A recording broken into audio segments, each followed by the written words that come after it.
Good day students. I hope आप लोग की प्रिपरेशन बहुत अच्छी चल रही है। मैं आपके लिए लेके आया हूँ स्टूडेंट्स एक short revision video for budgetary control, है ना। कुछ स्टूडेंट्स रिक्वेस्ट कर रहे थे कि सर बजटरी कंट्रोल भी जल्दी से रिवाइज करा दीजिए, तो उसी के लिए मैं ये रिवीजन वीडियो बना रहा हूँ आपका। स्टूडेंट्स, बजटरी कंट्रोल में हमें बहुत सारे टाइप्स ऑफ बजट्स बनाने होते हैं। तो बजट्स में हम लोग पढ़ते हैं कि बजट कैपेसिटी वाइज भी बनते हैं, और बजट फंक्शन वाइज भी बनते हैं, और बजट मास्टर बजट भी होता है, और बजट पीरियड वाइज भी होता है। That is long term budget, short term budget, current budget. मतलब अगर आप थोड़े टाइम के लिए बजट बना रहे हो, 1 महीने के लिए बना रहे हो, 2 महीने के लिए बना रहे हो, तो इसको हम बोलेंगे करेंट बजट। बट अगर आप बोलोगे कि नहीं सर हम पूरे साल का बना रहे हैं, तो उसको हम बोलेंगे शॉर्ट टर्म बजट। बट अगर आप बोलोगे हम तो 4-5 साल के लिए बना रहे हैं, तो उसको हम बोलेंगे लॉन्ग टर्म बजट। उसके लिए हम बोलेंगे लॉन्ग टर्म बजट। अच्छा, कैपेसिटी वाइज जब हम बजट बनाते हैं तो दो तरह के बजट होते हैं, फिक्स्ड बजट और फ्लेक्सिबल बजट। फिक्स्ड बजट और फ्लेक्सिबल बजट, अगर स्टूडेंट्स अगर हमने बोल दिया कि आप 8000 यूनिट्स पे बजट बनाइए, तो उसे हम लोग बोलेंगे फिक्स्ड बजट। बट अगर मैं बोलूँ कि आप 8000 पे भी बनाइए, 9000 पे भी बनाइए, 10000 पे भी बनाइए, ऐसे डिफरेंट डिफरेंट वॉल्यूम्स पे बनाइए, तो उसे हम लोग बोलते हैं फ्लेक्सिबल बजट। अगर आप सिंगल यूनिट लेवल पे बजट बना रहे हो तो उसे बोलेंगे फिक्स बजट, और अगर आप डिफरेंट डिफरेंट लेवल पे बजट बना रहे हो तो उसे हम लोग बोलते हैं फ्लेक्सिबल बजट। एग्जाम्पल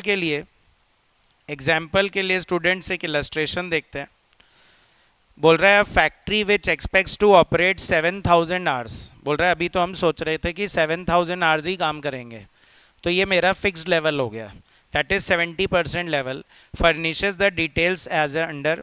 तो वेरिएबल एक्सपेंस है 1260, सेमी वेरिएबल है 1200, और फिक्स्ड एक्सपेंस है 1800। एक्चुअली फ्लेक्सिबल बजट का इंपॉर्टेंस तभी अराइज होगा जब हम उसमें वेरिएबल और फिक्स को अलग अलग शो करेंगे, कि हम बताएंगे कि डिफरेंट डिफरेंट लेवल पे वेरिएबल कॉस्ट तो चेंज हो रही है, पर आपका फिक्स्ड कॉस्ट जो है वो हमेशा क्या है, सेम रहेगा। The semi variable expense go up by 10% between 85 and 95%। 85 से 95 में जाओगे तो सेमी वेरिएबल एक्सपेंस बढ़ जाएगा, एंड 20% से बढ़ जाएगा अगर आप 95% से भी ज़्यादा काम करने लग जाओगे। Prepare a flexible budget for 80%, 90% and 100% activity. तीनों लेवल पे आपको बनाना है, तो ऐसे बजट को ही क्या बोलेंगे, फ्लेक्सिबल बजट बोलेंगे। तो हम लोग क्या करेंगे स्टूडेंट्स, हम लोग पहला कॉलम पर्टिकुलर्स लिख लेंगे आपका, और फिर तीनों लेवल आ जाएंगे। दैट इज़ उन्होंने जो जो पूछा है 80, 90 और 100, 80, 90 और 100 का कॉलम बना लेंगे। और फॉर अ बेस के लिए हम लोग 70% का फिगर भी लिख देंगे। तो वेरिएबल एक्सपेंसेस स्टूडेंट 1260 गिवन था, तो ये 70% के लिए है, तो 80 के लिए कितना होगा, 90 के लिए कितना होगा, 100 के लिए कितना होगा। तो करिए 1260 डिवाइड बाय 70% इंटू 80%, तो 1440 आ जाएगा। 1440 80 के लिए, तो 90 के लिए कितना होगा, 1620 आ जाएगा। और 1620 90 के लिए, तो 100 के लिए कितना होगा, तो 1800 आ जाएगा। सेमी वेरिएबल एक्सपेंस में उन्होंने बोला था कि अगर 85 से 95 के बीच में जाएंगे तो 10% बढ़ाना है, पर अगर 80% पे रहोगे तो 10% नहीं बढ़ाना है। तो ये आपका स्टूडेंट 1260 से मतलब 1200 से 1200 ही रह गया, पर फिर 10% बढ़ा दिया क्योंकि 85 से और 95 के बीच में आ गए, और 95 से ऊपर है तो 20% बढ़ा दिया। समझ में आ रही बात। सेमी वेरिएबल आ गया, और फिक्स तो हमेशा स्टूडेंट फिक्स्ड ही रहेगा, उनका टोटल कर दीजिएगा। इसी को बोलते हैं फ्लेक्सिबल बजट। तो अगर हम सिर्फ 70% पे बना रहे होते, बाकी लेवल पे नहीं बना रहे होते, तो फिर वो फ्लेक्सिबल बजट नहीं है। फ्लेक्सिबल वो तभी है जब वो different different levels of activities के लिए बनाया जाता है, और उसमें ये ज़रूरी है कि वेरिएबल अलग कर दिया जाए, फिक्स्ड अलग कर दिया जाए। मतलब आपको उनका नेचर ज़रूर बताना है कि वो वेरिएबल है या सेमी वेरिएबल है या फिक्स्ड है। एक और देख लेते हैं। इलस्ट्रेशन 2 बोल रहा है department of company X attain sales of 6 lakh at 80%। अभी तो 6 लाख 80% पे चल रहा था, उस पर आपको ये खर्चे दिए हुए थे स्टूडेंट्स। तो जैसे ऑफिस सैलरी लमसम में दिया हुआ है तो आप इसको फिक्स्ड मान लोगे, और general expense percent of sale दे दिया है तो उसको वेरिएबल मान लोगे। अगेन लमसम में दे दिया, फिक्स मान लोगे। रेट्स एंड टैक्सेस लमसम में दे दिया, फिक्स मान लोगे। पर ये सारे परसेंट ऑफ सेल है तो इनको वेरिएबल मान लोगे। और फिर उसके बाद ऐसे ही और भी खर्चे दिए हुए हैं। वेजेस 15,000 तो इसको हम फिक्स समझ लेंगे, और रेंट है 1% of sale, other expense 4% of sale, तो इनको आप लोग वेरिएबल मान लोगे। वही बोल रहा है फ्लेक्सिबल बजट बनाओ, एडमिनिस्ट्रेशन सेलिंग डिस्ट्रीब्यूशन का ऑपरेटिंग एट 90%, 100% एंड 110%। तो अगेन हम लोग क्या करेंगे, 90, 100 और 110 का कॉलम तो बनाना ही है, और साथ में बेस के लिए हम लोग 80% का कॉलम भी बना लेंगे। सेल गिवन थी स्टूडेंट 6 लाख 80 के लिए, तो 90 के लिए आ जाएगा, 90 के लिए तो 100 के लिए आ जाएगा, 100 के लिए तो 110 के लिए आ जाएगा। अगेन फिक्स्ड वेरिएबल करके सारे खर्चे लिख देना, टोटल कॉस्ट आ जाएगी, सेल्स में से माइनस कर दोगे तो प्रॉफिट भी आ जाएगा। वैसे इन्होंने पूछा नहीं है, इन्होंने तो कॉस्ट बजट ही पूछा है, पर अगर प्रॉफिट पूछते तो वो भी हम माइनस कर देते, पूछा सिर्फ कॉस्ट ही है। तो flexible budget is one of the easiest topic जो इस चैप्टर में कवर किया जा सकता है, जिसमें आपको हर लेवल पे हम लोग को अपना कॉस्ट एस्टिमेट करके बताना है। बजट होता क्या है, एक प्लान कि हम फ्यूचर में क्या करने वाले हैं, तो फ्यूचर में जो करने वाले हैं उसका एक प्रेजेंटेशन को ही हम लोग बजट बोलते हैं। स्टूडेंट्स, इसका सेकेंड टॉपिक आता है फंक्शनल बजट्स। फंक्शनल बजट्स जो है ये हम लोग कैसे करते हैं, फंक्शनल बजट्स जो है स्टूडेंट्स,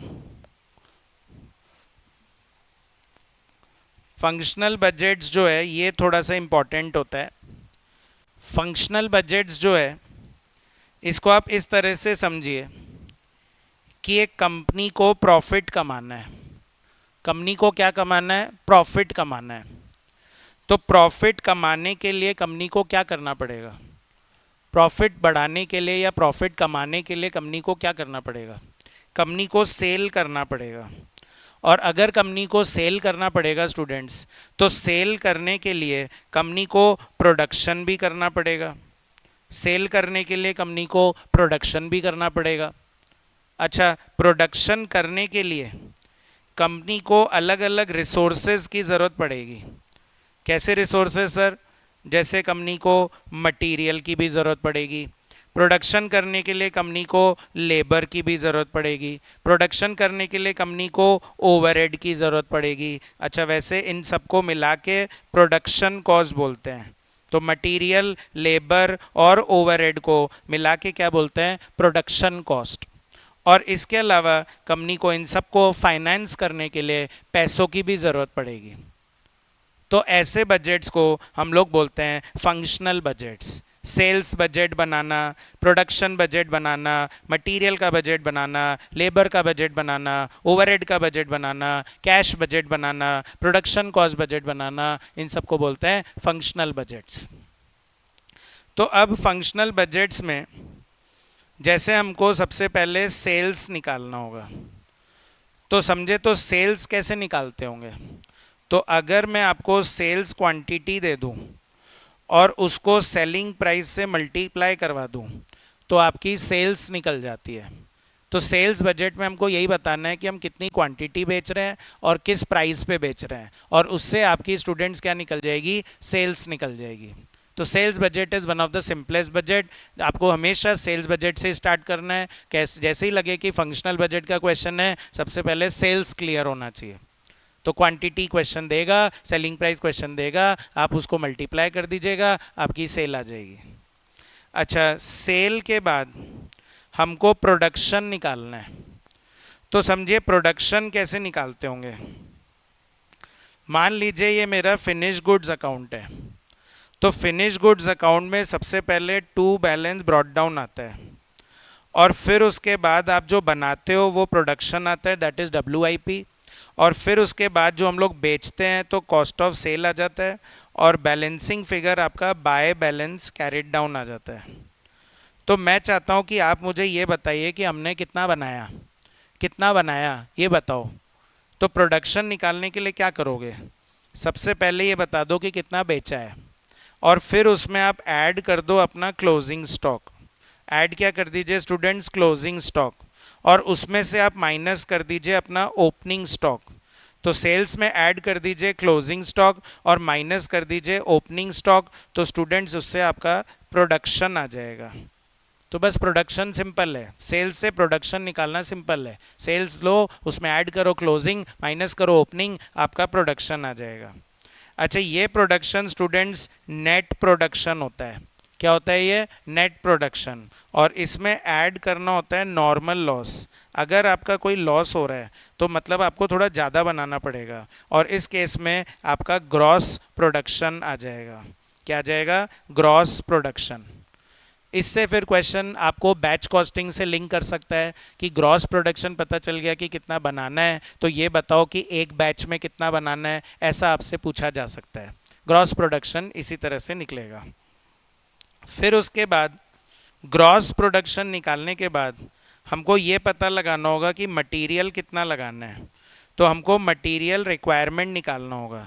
तो मटेरियल रिक्वायरमेंट कैसे निकालते हैं, जो भी आपकी ग्रॉस प्रोडक्शन है, जो भी आपकी ग्रॉस प्रोडक्शन है उसको मटेरियल की पर यूनिट क्वांटिटी से मल्टीप्लाई कर दो। ग्रॉस प्रोडक्शन को मटेरियल की पर यूनिट क्वांटिटी से मल्टीप्लाई कर दो। जैसे मैं बोलूँ मुझे 10,000 बनाना है और एक यूनिट बनाने में 2 किलो लगेगा, तो 10,000 इंटू 2 किलो, तो मतलब आपको 20,000 किलो मटेरियल चाहिए होगा। वो आपका मटेरियल रिक्वायरमेंट आ जाएगा। और मटेरियल रिक्वायरमेंट के बाद स्टूडेंट्स हमको निकालना होगा कि खरीदना कितना है, परचेज कितना करना है। तो बताओ परचेज कैसे निकालते होंगे। जैसे मैं एक रॉ मटेरियल अकाउंट बना रहा हूँ, तो रॉ मटेरियल अकाउंट में सबसे पहले टू बैलेंस ब्रॉट डाउन होगा, और फिर उसके बाद जो हम खरीदेंगे वो टू कैश या टू जीएलए के नाम से आ जाता है, और फिर उसके बाद हम लोग बाय करते हैं डब्ल्यूआईपी जो हम कंज्यूम करते हैं, और फिर आ जाता है बाय बैलेंस कैरिड डाउन। तो मुझे ये बताना है कि मैंने कितना खरीदा, तो कैसे निकालेंगे। तो हम जो भी रॉ मटेरियल कंज्यूम कर रहे हैं, जो भी हम रॉ मटेरियल कंज्यूम कर रहे हैं उसमें हम ऐड कर देंगे क्लोजिंग स्टॉक, ऐड कर देंगे क्लोजिंग स्टॉक और माइनस कर देंगे स्टूडेंट्स ओपनिंग स्टॉक। तो ऐड कर देंगे क्लोजिंग स्टॉक और माइनस कर देंगे ओपनिंग स्टॉक, तो आपका रॉ मटेरियल परचेज आ जाता है। रॉ मटेरियल परचेज आ जाता है। क्लियर है ये चीज़, रॉ मटेरियल परचेज कैसे आना है। अच्छा, जैसे आपने ग्रॉस प्रोडक्शन से मटेरियल की रिक्वायरमेंट निकाली, ऐसे ही लेबर की रिक्वायरमेंट भी निकाल सकते हैं।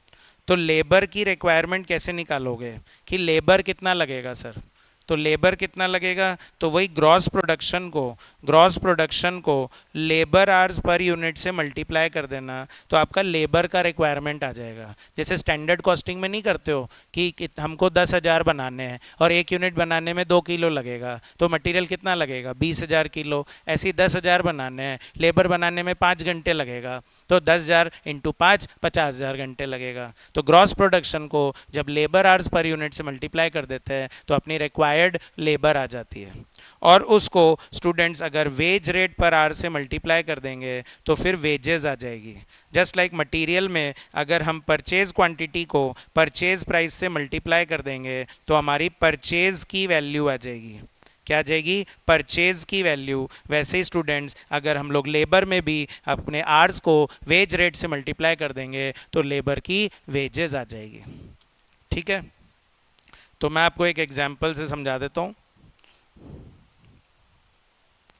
जैसे मान लीजिए इलस्ट्रेशन 4 है, बोल रहा है a single product company estimated its quarter wise sales for the next year as under.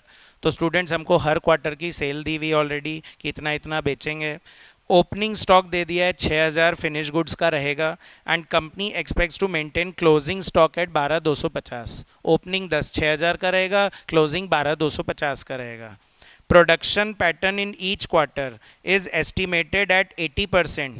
Production pattern जो है वो एस्टिमेटेड है कि 80% of sales of current quarter होगा और 20% of sales of next quarter होगा। हम कितना बनाएंगे, तो बोल रहे हैं जो इस बार बेचेंगे उसका 80% बना लेना और जो अगली बार बेचोगे उसका 20% बना लेना। तो जो बोल रहा है वो मानना पड़ेगा। The company maintains this 20% of sales of next quarter as closing stock, और ये जो 20% हम लोग रखते हैं यही हमारा क्लोजिंग स्टॉक हो जाएगा। ठीक है। The opening stock of raw material, ये रॉ मटेरियल का है, ये फिनिश गुड्स का था, तो रॉ मटेरियल का ओपनिंग स्टॉक क्या काम आएगा, परचेज निकालने में। फिनिश गुड्स का ओपनिंग स्टॉक क्या काम आएगा, प्रोडक्शन निकालने में। 10,000 किलो है एंड क्लोजिंग स्टॉक है, बोल रहा है 5,000 किलो। ईच यूनिट बनाने में 2 किलो लगते हैं, तो अगर मैं पूछूं मटेरियल कितना लगेगा, तो जितना बनाना है उसको 2 किलो से मल्टीप्लाई करो, आपका कंजम्पशन आ जाएगा कितना मटेरियल रिक्वायर्ड है। Company proposes to purchase the entire requirement of raw material in 3 quarters. अच्छा, जो भी खरीदना है 3 क्वार्टर में ही खरीदना है, पहले क्वार्टर में 30%, दूसरे में 50%, तीसरे में 20%, और उनकी प्राइस दे दी। और फिर बोल रहे हैं कि वैल्यू ऑफ ओपनिंग स्टॉक 20,000 है, आपको एक तो प्रोडक्शन बजट बनाना है। तो कैसे बताया प्रोडक्शन बजट कैसे बनाना है, सेल्स लेना, उसमें ऐड कर देना क्लोजिंग, माइनस कर देना ओपनिंग, तो आपका प्रोडक्शन आ जाएगा। तो हमने यही किया स्टूडेंट, सेल्स ले लिया, प्रोडक्शन हमको बता रखा है, तो क्लोजिंग आप दिया हुआ है, तो बैलेंसिंग फिगर आपका ओपनिंग आ जाएगा, यही आपका क्लोजिंग होगा। जो अगले क्वार्टर की सेल होगी, अगले क्वार्टर की जो सेल होगी उसका 20% ही तो बनाना है। जो अगले क्वार्टर की सेल होगी उसका 20% ही तो बनाना है हम लोग को, तो यही हमारा क्लोजिंग स्टॉक बोला है उन्होंने। ठीक है। और फिर उसके बाद जब हमारा प्रोडक्शन आ जाएगा तो उसको 2-2 किलो से मल्टीप्लाई कर दो, तो आपके मटेरियल का कंजम्पशन आ जाएगा, और मटेरियल कंजम्पशन में ऐड कर देना क्लोजिंग, लेस कर देना ओपनिंग, तो आपकी परचेज आ जाएगी, और उसको 3 क्वार्टर में क्या कर लेना, परचेज कर लेना, परचेज प्राइस से मल्टीप्लाई करना, आपका परचेज की वैल्यू आ जाएगी। ठीक है।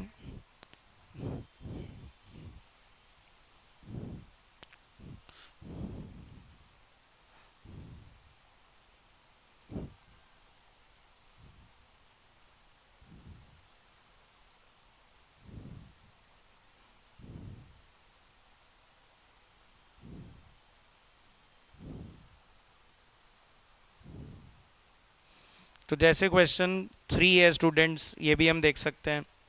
K produces and markets a very popular product called X. Following information are made available. बोल रहे हैं हम 1.5 लाख बैग बेचने का सोच रहे हैं सेकेंड क्वार्टर में एट सेलिंग प्राइस ऑफ 1200। एक बैग बनाने में 2.5 मीटर Y लगता है, 7.5 मीटर Z लगता है।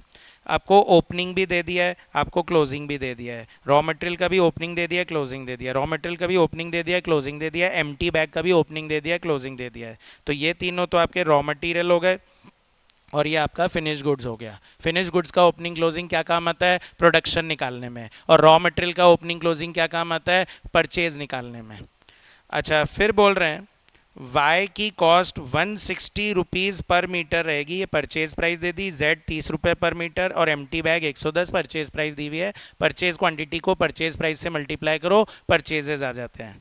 अच्छा, लेबर में लिख दिया 9 मिनट लगते हैं लेबर को एक बैग भरने में, तो जितने बनाओगे उसको लेबर के मिनट से मल्टीप्लाई कर दो, लेबर आवर्स आ जाएंगे, वेज रेट से मल्टीप्लाई करो, लेबर की कॉस्ट आ जाएगी। ओवरहेड में भी बोल दिया है कि 60 रुपीज़ पर बैग लगेगा, तो ये आपका जो भी बैग बने उसको 60 से मल्टीप्लाई करो, वेरिएबल कॉस्ट आ जाएगी। फिक्स कॉस्ट 40 लाख लगेगी। तो इसमें सेलिंग ओवरहेड भी बता दिया है कि सेलिंग ओवरहेड 5% ऑफ सेल लगेगी, जो भी आपकी सेल आएगी उसका 5% कर देना, और फिक्स कॉस्ट 375 एडमिनिस्ट्रेशन में लगेगी। आपको बनाना है प्रोडक्शन बजट, आपको बनाना है परचेज बजट, और आपको बनाना है variable cost of 1 bag, variable cost of 1 bag, fix cost नहीं लेना है इसमें। ठीक है। तो जैसे सोल्यूशन देखें, तो सोल्यूशन में स्टूडेंट्स सबसे पहले वही हमने सेल्स ले ली, सेल्स में ऐड कर दिया क्लोजिंग स्टॉक, और माइनस कर दिया ओपनिंग स्टॉक, तो आपका प्रोडक्शन आ गया।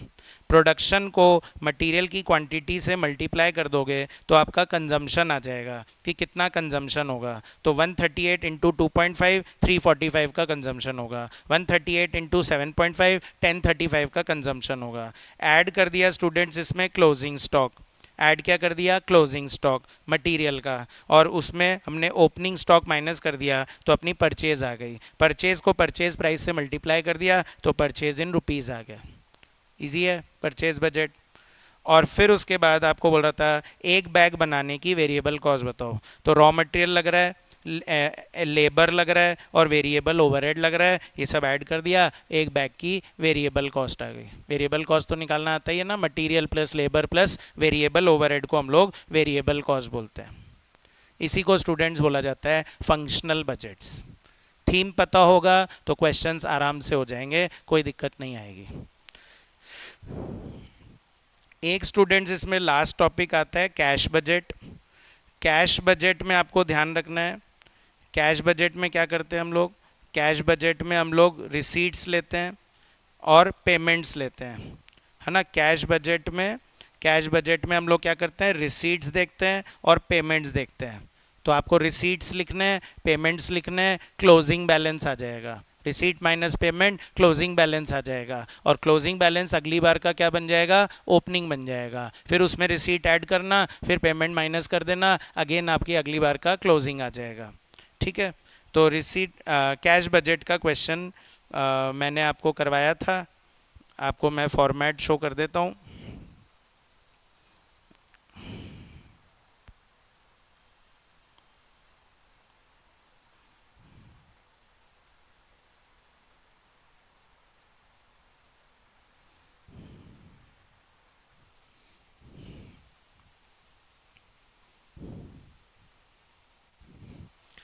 तो कैश बजट में हम लोग कुछ इस तरह का फॉर्मेट बनाते थे। तो सबसे पहले ओपनिंग बैलेंस ले लेंगे, उसमें रिसीट्स ले लेंगे, cash sales, collection from customers, sale of fixed asset, मतलब जहाँ से भी पैसा आ रहा है वो सब आप ऐड कर देना, और जहाँ भी आपका पैसा जा रहा है वो आप लोग क्या कर देना, माइनस कर देना, तो आपका क्लोजिंग आ जाएगा। ओपनिंग में रिसीट्स ऐड करेंगे और पेमेंट माइनस करेंगे, रिसीट्स प्लस करेंगे, पेमेंट माइनस करेंगे, तो आपका क्लोजिंग आ जाएगा। ये क्लोजिंग अगली बार का क्या बन जाएगा, ओपनिंग बन जाएगा। फिर रिसीट्स ऐड करेंगे, पेमेंट्स माइनस करेंगे, क्लोजिंग आ जाएगा। फिर ये अगली बार का ओपनिंग बन जाएगा। फिर इसमें रिसीट्स प्लस करेंगे, पेमेंट्स माइनस करेंगे, ये क्लोजिंग अगली बार का ओपनिंग बन जाएगा, और फाइनली क्लोजिंग आ जाएगा। ऐसे बजट को हम लोग क्या बोलते हैं, कैश बजट बोलते हैं। ठीक है, क्वेश्चन में आपको इन्फॉर्मेशन गिवन होगी, उस इन्फॉर्मेशन के अकॉर्डिंग आपको कैश बजट बनाना पड़ेगा। जैसे वो बता देंगे इतनी सेल हो रही है, इतना मटेरियल हो रहा है, इतना वेजेस हो रहा है, इतना ओवरहेड हो रहा है ना। कैश बजट का क्वेश्चन है। सोल्यूशन आप लोग को कॉपी में मिल जाएगा, तो वहाँ पर देख लीजिएगा। तो जो भी हमने रिसीट्स ली है, जैसे सेल करी तो पैसा आया, रिसीट में ले लिया, मटेरियल खरीदा पैसा गया, पेमेंट्स में ले लिया, और इस तरह से फाइनली कैश बजट तैयार हो जाता है। तो याद रखना है आप लोग को कि इस चैप्टर में मेन 3 टॉपिक है, एक फिक्स फ्लेक्सिबल बजट, एक आपका फंक्शनल बजट, और एक आपका कैश बजट। ठीक है, इसके अलावा स्टूडेंट्स मास्टर बजट भी आता है। मास्टर बजट भी आता है। मास्टर बजट कुछ नहीं होता है, वो जस्ट एक कॉस्ट शीट होती है। मास्टर बजट कुछ नहीं होता स्टूडेंट्स, वो जस्ट एक कॉस्ट शीट होती है।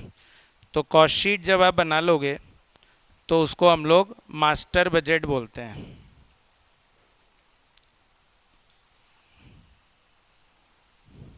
फॉर एग्जाम्पल इलस्ट्रेशन 6 है, यहाँ पे बोला जा रहा है कि मास्टर बजट बनाओ। तो मास्टर बजट बनाओ तो आपको पता है कॉस्ट शीट में क्या आता है, सबसे पहले डायरेक्ट मटेरियल, फिर डायरेक्ट वेजेस, फिर प्राइम कॉस्ट, फिर ओवरहेड ऐड कर दो, ग्रॉस वर्क्स कॉस्ट, फिर उसमें WIP प्लस माइनस कर दो, हो तो कर देना, नहीं हो तो मत करना। फिर उसमें एडमिनिस्ट्रेशन ओवरहेड ऐड कर देना, कॉस्ट ऑफ प्रोडक्शन आ जाएगा, ओपनिंग फिनिश गुड्स ऐड करो, क्लोजिंग फिनिश गुड माइनस करो, कॉस्ट ऑफ गुड्स सोल्ड आ जाएगा, सेलिंग ओवरहेड ऐड करो, सेल आ जाएगी। तो यही इसके लिए पूरा इन्फॉर्मेशन गिवन होता है, और आपको सिंपली उसको मटेरियल से शुरू करते हुए और लास्ट में आपको प्रॉफिट तक पहुंचना है। तो इसी को बोलते हैं मास्टर बजट, है ना। There is nothing special in master budget, cost sheet को ही मास्टर बजट बोलते हैं। ठीक है, तो आई होप ये शॉर्ट वीडियो आपको थोड़ा हेल्प कर रहा होगा और आप लोग को रिविजन करने में प्रॉब्लम नहीं आएगी। Thank you so much, all the best.